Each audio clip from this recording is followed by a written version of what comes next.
Hello, welcome back. I hope you guys are liking these history videos as much as I'm liking making them. But today, let's talk about who, in my opinion, most libertarian president. Hands off. Man of few words. Referred to as Silent Cal. And that would be Calvin Coolidge. John Calvin Coolidge Jr. was born July 4th, 1872, Independence Day, in Plymouth, Vermont. He was referred to by his middle name. He was the eldest of three and the only son to his parents. His father instilled in him the New England Puritan virtues of honesty, industry, thrift, taciturnity, and piety. His mother instilled in him a love of nature and books. His mother passed away when he was 12, most likely from tuberculosis. 3 years later, one of his sisters passed, likely of appendicitis. His father remarried when Calvin was 18. The Coolidge family had deep roots in New England, as John Coolidge, Calvin's earliest ancestor, emigrated from Cottenham, Cambridgeshire, England in 1630 and settled in Watertown, Massachusetts. Calvin's great-great-grandfather, also named John Coolidge, was a military officer during the Revolutionary War. His grandfather, Calvin Galusha Coolidge, was a member of the Vermont House of Representatives. Calvin was a descendant of Samuel Appleton. Appleton settled in Ipswich and led the Massachusetts Bay Colony during King Philip's War. And if you didn't see that video, I'll link it up here. Coolidge attended Amherst College and graduated with honors in 1897. Here is when he started his law career in Northampton, Massachusetts, as an apprentice with Hammond and Field.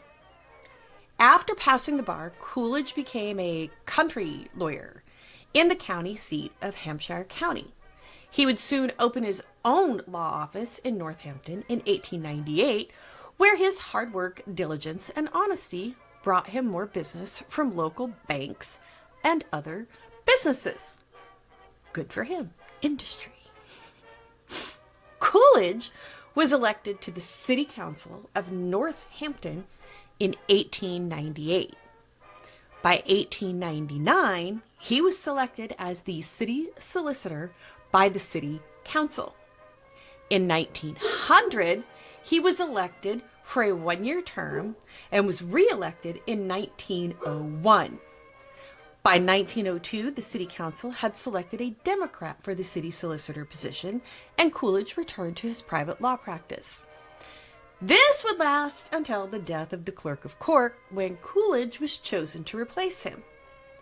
This position did not allow him to practice privately, so he only stayed there for a year before returning to his own private practice, probably because that was better for him.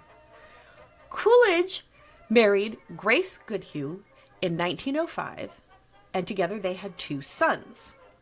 Prior to the birth of their children, Coolidge ran for a position on the Northampton School Board and lost. The reason given by some for voting against him was that he had no children. Coolidge simply responded, "Might give me some time." The Republican committee nominated Coolidge for election to the Massachusetts House of Representatives in 1906, which he won. During his time in Boston, he served on minor committees where he was known more as a progressive Republican, as he voted in favor of women's suffrage and the direct election of senators. That's a different video for a different time. Coolidge was re-elected to the House in 1907, where he was a little more outspoken, but he didn't hold any leadership positions. He did not run again, and instead returned home to his family in Northampton. When the mayor retired, Coolidge ran for that position and won. He entered office as mayor in 1910 for his first term, during which he increased teacher salaries, eliminated some of the city's debt, and still managed a small tax decrease. He ran for re-election in 1911 and won. It was this same year that a state senator for Hampshire County retired and told Coolidge to run for that seat in 1912, which he would, and then he won. Here, he became chairman of a committee to arbitrate the bread and roses strike of the American Woolen Company. The Lawrence Textile Strike, aka the Bread and Roses Strike, started in 1912 and was led by the Industrial Workers of the World, IWW, and was a strike of immigrant workers in Lawrence. The strike started when, on January 1st, 1912, the Massachusetts government enforced a law that cut the work week from 56 to 54 hours. This reduced the pay, and thus the strike began. Imagine being upset that you have to work more than 40 hours a week today.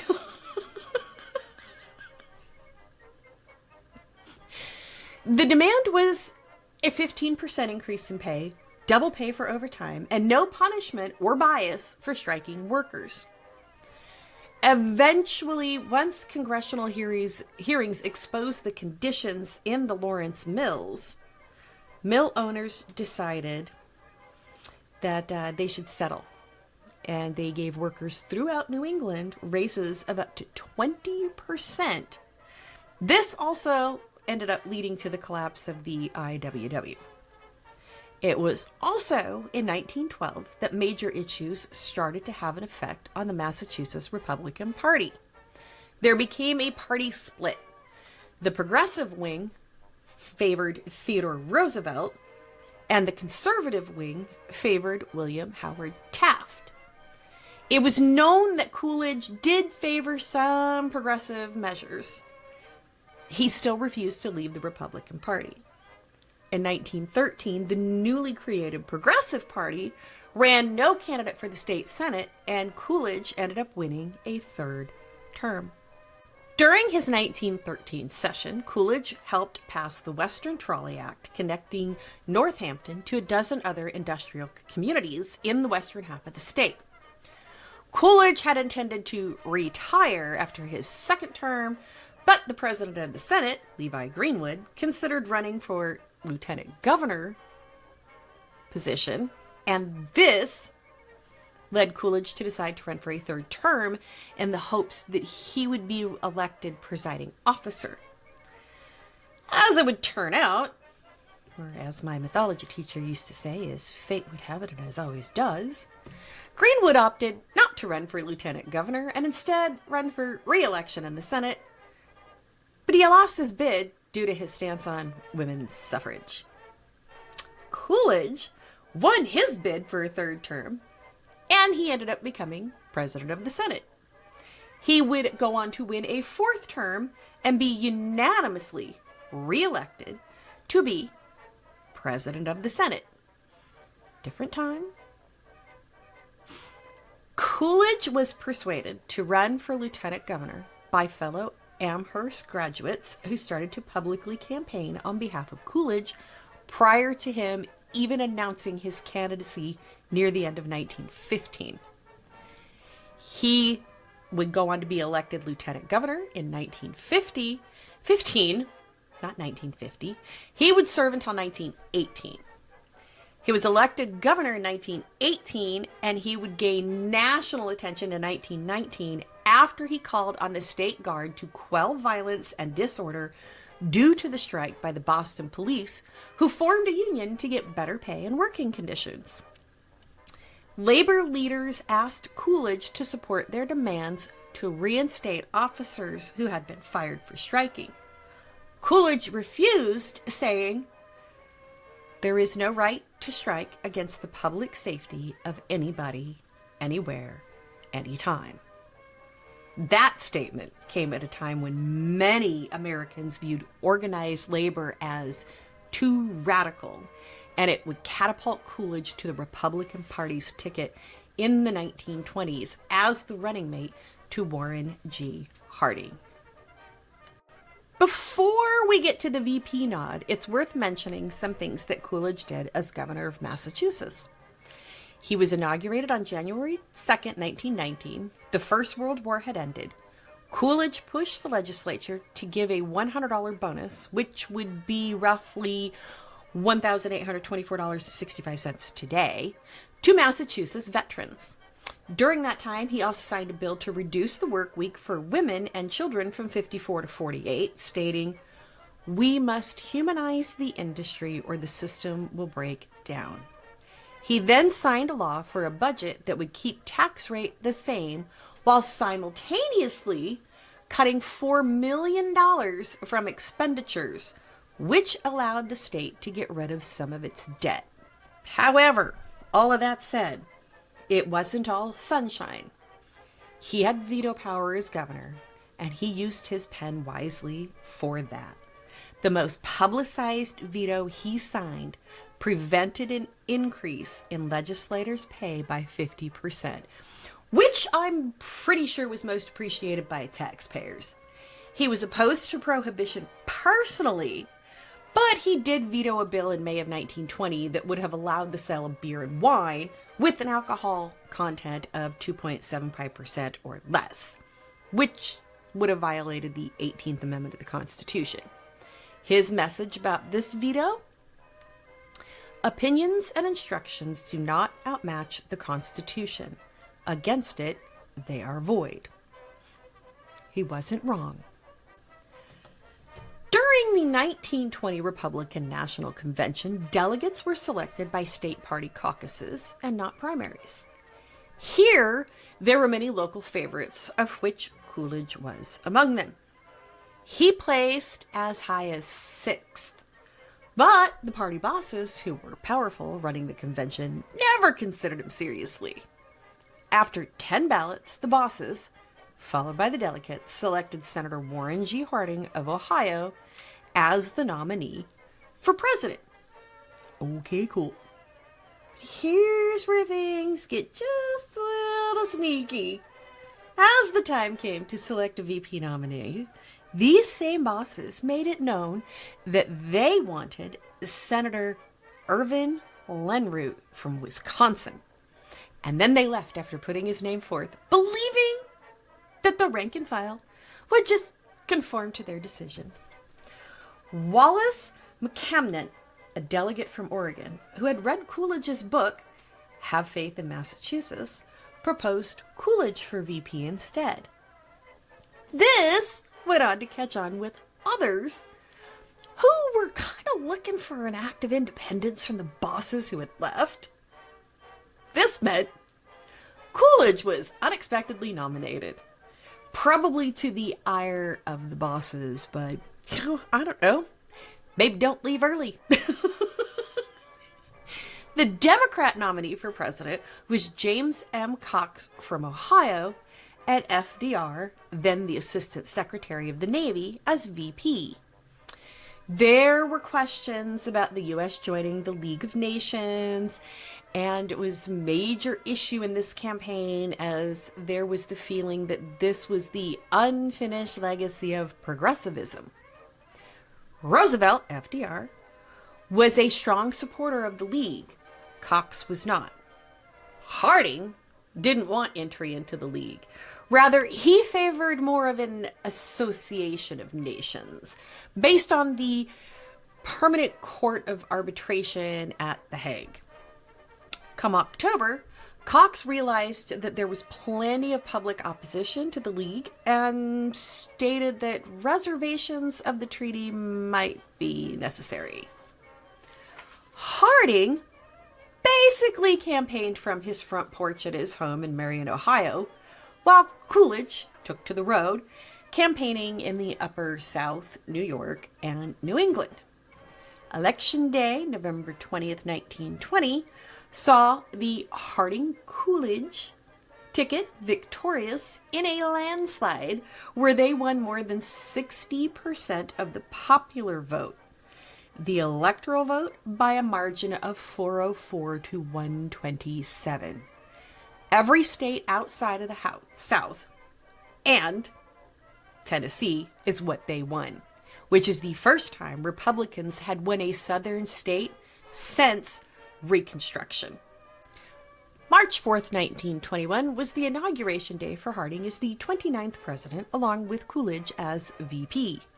At the time, the office of the vice president didn't really have many official duties. This, however, would change as Harding invited Coolidge to cabinet meetings, marking the first time a VP did so. As VP, Coolidge was invited to many a party where the legend of Silent Cal would come to be. There were jokes such as Coolidge being silent in 5 languages, which was wild because he was known to be skilled and effective as a public speaker. But in private, he was a man of few words, and thus Silent Cal would become synonymous with how he was referred, even today. August 2nd, 1923, that would be the turning point for Coolidge's political career, as this was the day that Harding unexpectedly died. At 2:47 in the morning, by the light of a kerosene lamp in his family home in Plymouth, Vermont, Coolidge took the oath of office of the president from his father, a notary public, making him the 30th president of the United States. After taking the oath, Coolidge went back to bed. August 4th, Coolidge returned to D.C., where he was again sworn in by Justice Adolph Holling, Jr. of the Supreme Court of the District of Columbia. The oath would remain a secret until Harry Daughtry revealed it in 1932 with confirmation by Holling. According to Holling, it was under the direction of Daughtry, then the United States Attorney General, where he was told to administer it at the Willard Hotel without any fanfare. Holling said he didn't question Daughtry, but assumed that this second oath was to resolve any doubt about whether or not Coolidge's first swearing in was actually valid. I don't know, kind of sounds like some sneaky backdoor stuff, or, want to sow the seeds of doubt, but that's just my opinion. I wasn't there. During the Harding administration, Coolidge managed to keep a fairly low profile. For this reason, people weren't really sure what to make of him, with many expecting him to be replaced as VP on the 1924 ballot. Coolidge entered office amid scandals of Harding that came to light after his death.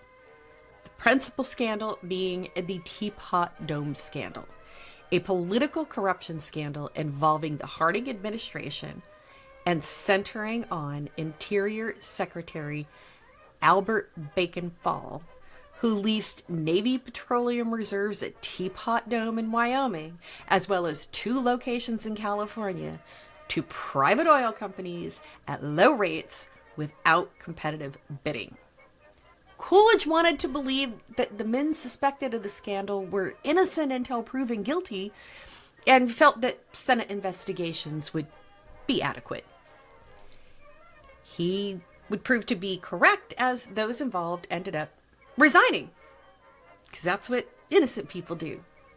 The only person he personally demanded a resignation from was Attorney General Harry Daughtry, after his refusal to cooperate with the congressional probe. Coolidge then proceeded to make sure there were no other loose ends remaining and arranged for a full briefing. The facts were reviewed by Harry Slattery along with Coolidge. Harlan Stone analyzed the legal aspects, and Senator William Borah assessed and presented the political factors. With this, Coolidge convinced the people that the presidency was once again in the hands of someone they could trust. Congress reconvened on December 6, 1923, and Coolidge addressed them, giving a speech supporting many of Harding's policies, to include his budgeting process, immigration reform, enforcement restrictions, and the ongoing arbitration of the coal strikes in Pennsylvania. This speech would be the first presidential speech broadcast over the radio. So that's another first for Coolidge. First VP to be doing stuff. First president to give a broadcast over the radio. During this short first term, Coolidge oversaw the following: the Washington Naval Treaty. May 1924, World War I Veterans World War Adjusted Compensation Act was passed, even though he initially vetoed it. He signed the Immigration Act, aimed at restricting Southern and Eastern European immigrants, while appending a signing statement expressing unhappiness with the specific exclusion of Japanese immigrants. He signed the Revenue Act of 1924, which reduced the top marginal tax rate from 58% to 46%, and personal income tax.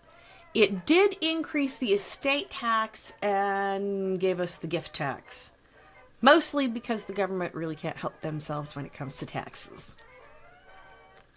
June 2nd, 1924, he signed the act to grant Native Americans born in the U.S. citizenship. Some had already become citizens through marriage, military service. World War I vets were granted citizenship in 1919, or the allotments of land that had happened earlier. In June 1924, the Republican National Convention was held in Cleveland, Ohio, and Coolidge was the nominee. His VP nominee was Charles Dawes, a former brigadier general. It was after the convention when Coolidge's younger son passed away, thus causing Coolidge to become withdrawn, later saying, "When he died, the power and glory of the presidency went with him," which is just sad. Coolidge still ran his campaign. He never mentioned his opponent's name, didn't malign them. He gave speeches on his theory of government, with many of those being played over the radio. It's said this was the most subdued campaign since 1896, partly due to Coolidge's grief and partly due to his non-confrontational style. By the election, Coolidge Dawes would beat out the Democratic ticket of Davis Bryan and the newly formed progressive ticket of La Follette Wheeler. The Coolidge-Dawes ticket won every state outside of the South except for Wisconsin, which was La Follette's home state. They won with 300 electoral votes, Calvin, and won the popular vote by 2.5 million. His first inaugural address was broadcast on the radio and focused primarily on his vision of the role of the United States in the world. It was during this term of Coolidge that the U.S. experienced a period of rapid economic growth. This was in part due to those he appointed to the administrative positions, maybe with exception of Herbert Hoover, but we'll get there. Under Coolidge, he really did leave the administration's industrial policy to his Secretary of Commerce, Hoover. Hoover, for his part, used government auspice to promote business efficiency and develop airline and radio. Due to his disdain for regulation, Coolidge appointed commissioners to the Federal Trade Commission and Interstate Commerce Commission, who really didn't do anything to restrict the activity of businesses under their jurisdiction. One biographer described Coolidge's regulatory state as thin to the point of invisibility. Isn't that just the way that we would all like it? According to historian Robert Sobel, Coolidge's laissez-faire ideology was based on his understanding of federalism during his presidency, stating, as governor of Massachusetts, Coolidge supported wages and hours legislation, opposed child labor, imposed economic controls during World War I, favored safety measures in factories, and even worker representation on corporate boards. Did he support these measures while president? No, because in the 1920s, such matters were considered the responsibilities of the state and local governments. Federalism. I did a video on that. Coolidge's thoughts on taxation were adopted by his Secretary of Treasury, Andrew Mellon, known as scientific taxation. This view was the notion that lowering taxes would increase, not decrease, the government receipts. As stated earlier, tax rates were reduced, and in addition to the federal tax cut, Coolidge wanted reductions in federal expenditures and the elimination of the federal debt. This led to the passage of the Revenue Act of 1924, which reduced income tax rate and eliminated all income taxation for some 2 million Americans. Taxes were again reduced with the passage of the Revenue Acts of 1926 and 1928, while also keeping spending down to reduce the federal debt. By the time 1927 rolled around, it was only the wealthiest 2% of taxpayers who paid any federal income tax. During his term, 1/4 of the federal debt was reduced in total. On the flip side, state and local governments saw considerable growth, surpassing the federal budget in 1927.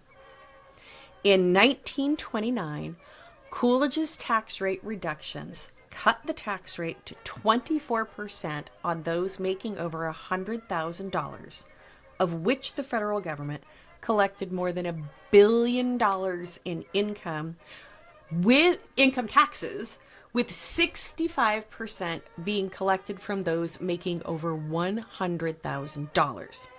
Contrast that to 1921, when the tax rate on people making over $100,000 was 73%, and the government collected a little over $700 million in income taxes, with 30% being paid by those making over $100,000 a year. Interesting. Coolidge's opposition to farm subsidies was his most contentious issue. With falling prices, there were members of Congress that wanted the federal government the ability to purchase crops to sell abroad at lower prices. A bill was introduced in 1924 by Agricultural Secretary Henry Wallace, but agricultural prices were on the rise, thus making the bill unnecessary. Once again in 1926, prices were falling, and the McNary-Haugen Farm Relief Bill was introduced by Senator Charles McNary and Representative Gilbert Haugen. They were Republicans, by the way. This bill proposed a federal farm board that would be allowed to purchase surplus production in high-yield years and hold it for later sell or sell it abroad.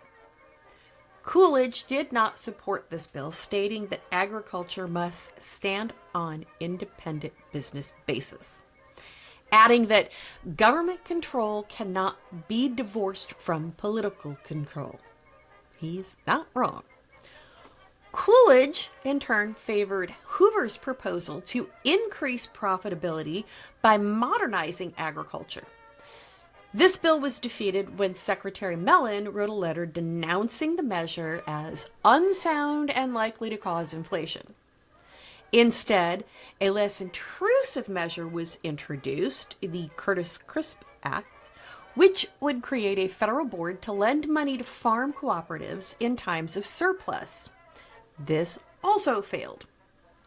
With that failure, Congress again looked at the McNary-Haugen bill in February of 1927.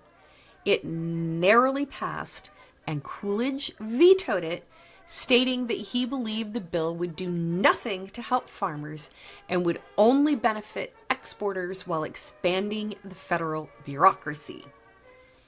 They did not override the veto. Instead, they again passed it in May of 1928. And Coolidge would again veto the bill, stating, quote, "Farmers never have made much money. I do not believe we can do much about it." Remember, Coolidge was the son of a farmer. So there is so much more in his presidency that I could go on about, but I'll stop here and say that in the summer of 1928, while on vacation in the Black Hills of South Dakota, Coolidge announced, "I do not choose to run for president in 1928. This most likely would have been another big win for him. When the Great Depression hit in the U.S., Coolidge was in retirement. Prior to his death in January 1933, he told a friend, "I feel I no longer fit in with these times." Okay, there are two stories that revolve around the quote, "You lose."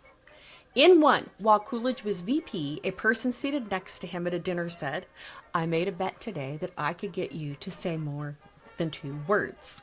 And Coolidge replied, "You lose." The second story was from his time as president, in which Washington, D.C. hostess said, "You must talk to me, Mr. President. I made a bet today that I could get more than 2 words out of you." And Coolidge again replied, "You lose." However, Coolidge himself would reply to this story on April 22nd, 1924, stating that quote never happened. According to him, the story was told by Frank B. Noyes, then president of the Associated Press, to his members at their annual lunch at the Waldorf Astoria Hotel, as he toasted the guest speaker, Coolidge. Coolidge is said to have addressed the members about the "you lose" quote, saying, "Your president has given you a perfect example of one of those rumors now current in Washington, which is without any foundation." Well, that does kind of make my shirt ironically funny. If you made it to the end of this video, you're a champ. Leave a comment. Let me know your thoughts. Let's keep the conversation going, or, let's help the algorithm. And if you made it this far in the video, why don't you put a little emoji down in the comments? And hey, while you're down there, why don't you give the video a thumbs up? Subscribe if you haven't, because I know you're watching and not subscribing. And until next time, I will see you in my next video.